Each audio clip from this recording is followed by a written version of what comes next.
Alright, let's continue our face-off between the Motorola Droid X2 and the Motorola Atrix 4G and take a little closer look at the user interface on both. And again, they both run Motorola's Moto Blur, so you're probably wondering why would I take the time to look at the same thing on two separate phones, but there are actually some additions to the Droid X2 that are not available on the Atrix 4G, so we'll take a look at some of those.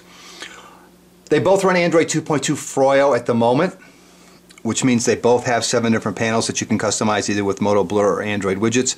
Application shortcuts, bookmarks, folders, contact information. We'll start with the Droid X2 and take a look at some of the widgets. This is their dual clock widget. This is their contacts widget, shortcuts. And again, you can have it so it does contact information, address, text, email, however you want to set that up. Power widgets, weather widget. This is their Facebook, Twitter, MySpace widget. I guess social networking widget would probably be a better way to put it. Calendar widget, gallery widget. That's the Android clock. That's a gallery frame widget.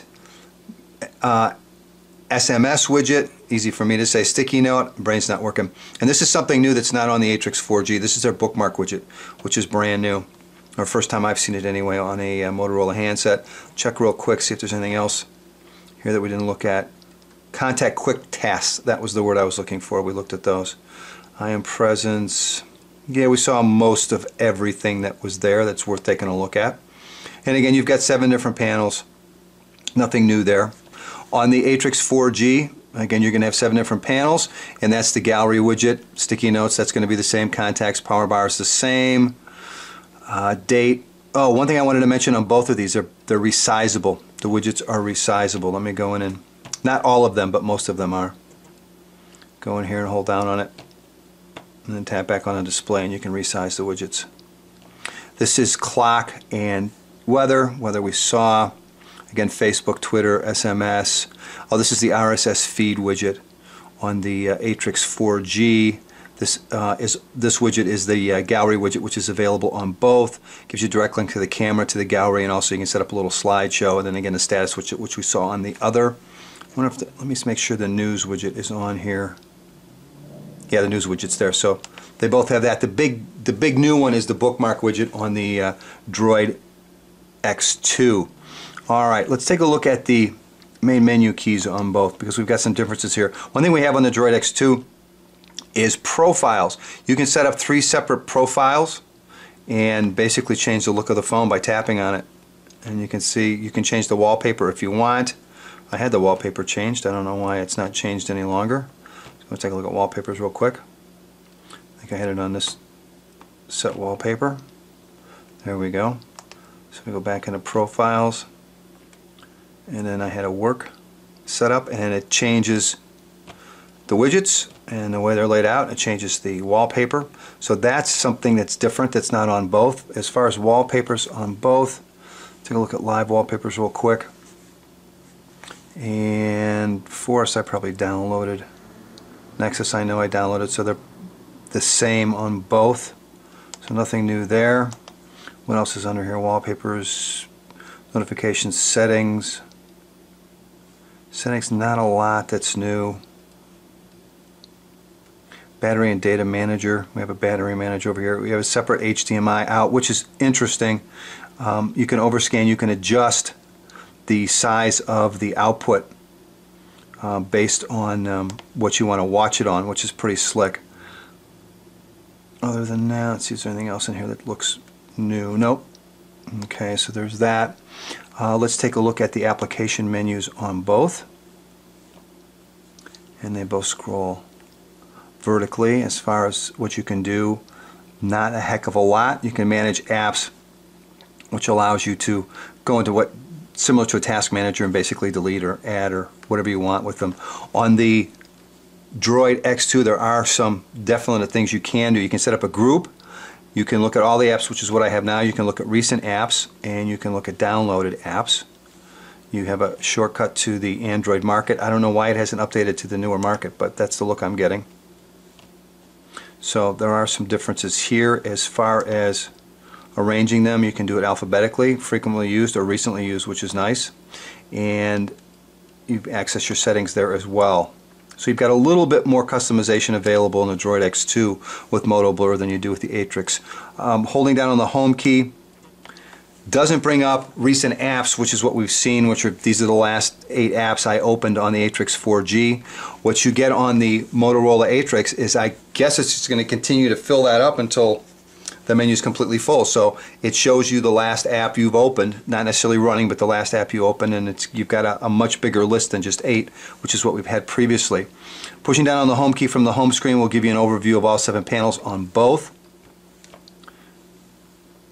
There is no pinching it back together on either one.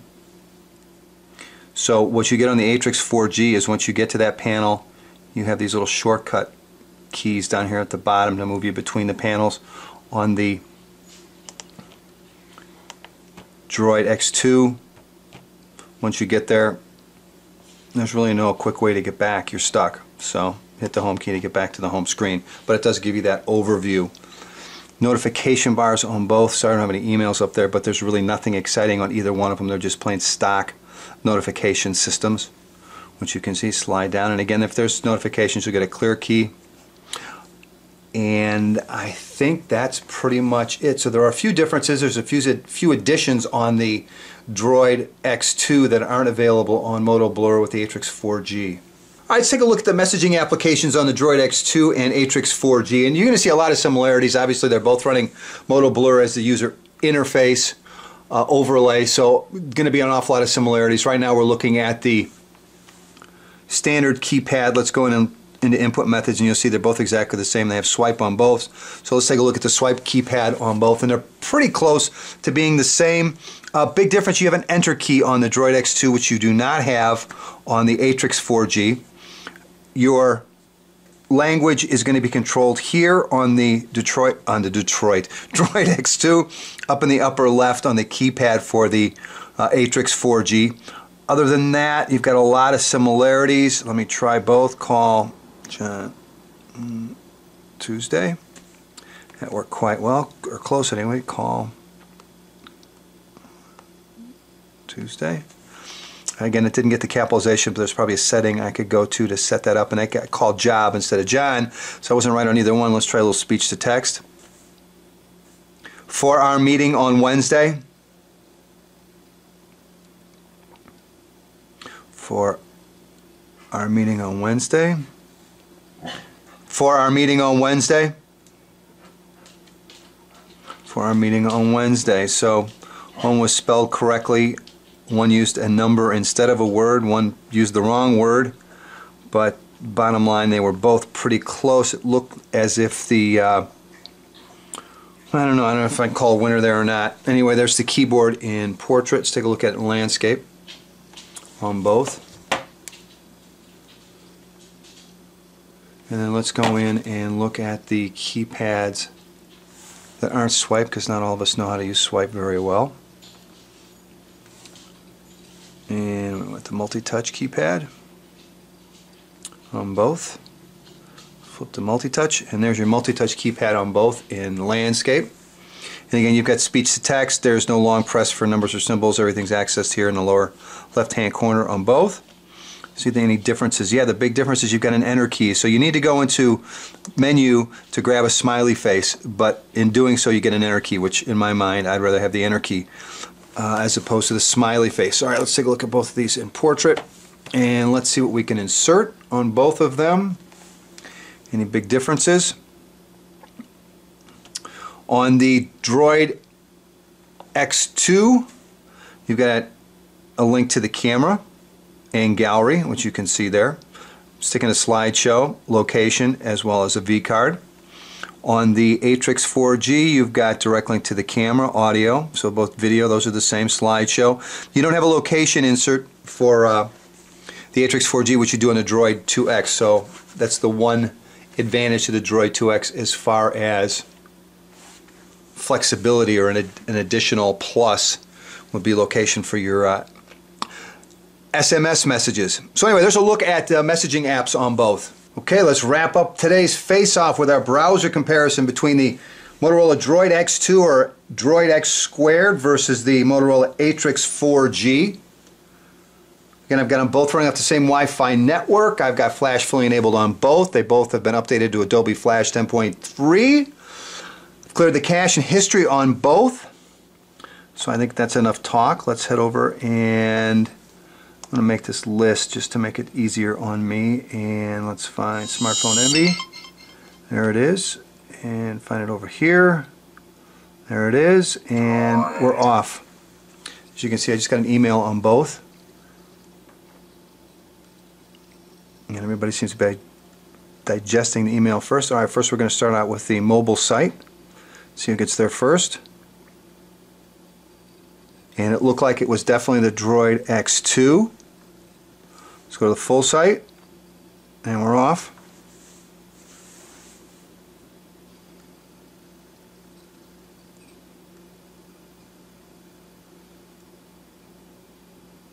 And the winner's going to be Droid X2 again. Pretty smooth. Little catch when you first start it up, but other than that, pretty friggin' smooth. Pinch to zoom. No problems. Well, let's get smaller again. Double tap to rewrap. Handles it just fine. Double tap to zoom all the way out. Formatted everything properly, it looks like. Works quite well. Again, a little catch when you first start up. It does scroll a little bit smoother once you get it started. Pinch to zoom, double tap to rewrap. A little quicker at rewrapping the text too to fit the display. Also on zooming out, probably the additional RAM helps there. Yeah, the Atrix 4G is definitely a little smoother in the browsing category there. Alright, let's head over to Engadget on both. And we're off. This should be the full site on both, I believe. And the winner is going to be... I look like a dead heat. I couldn't tell. I'll let you guys call that one. Again, a little sticky at the startup. The only Android phone I've seen that doesn't have that to this point has been the GS2. You see, very responsive, no problems. Double tap to rewrap, very quick at getting that done. You can see it's very smooth, no issues whatsoever. Android X2, again a little sticky to start. It's just not quite as smooth. Nothing wrong with it, but it's just not quite as smooth and as fluid as the Atrix. It's pretty good, pretty quick. Seem to handle that quite well. Alright, let's give them a test. And let's go over to CNN, which is at the bottom here on both, and we're off.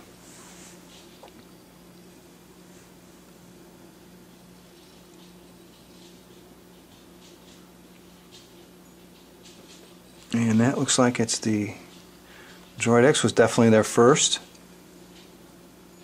Although they're playing the flash video at almost identically the same time, so kind of hard to tell. Let's take a look at a regular video. There we go.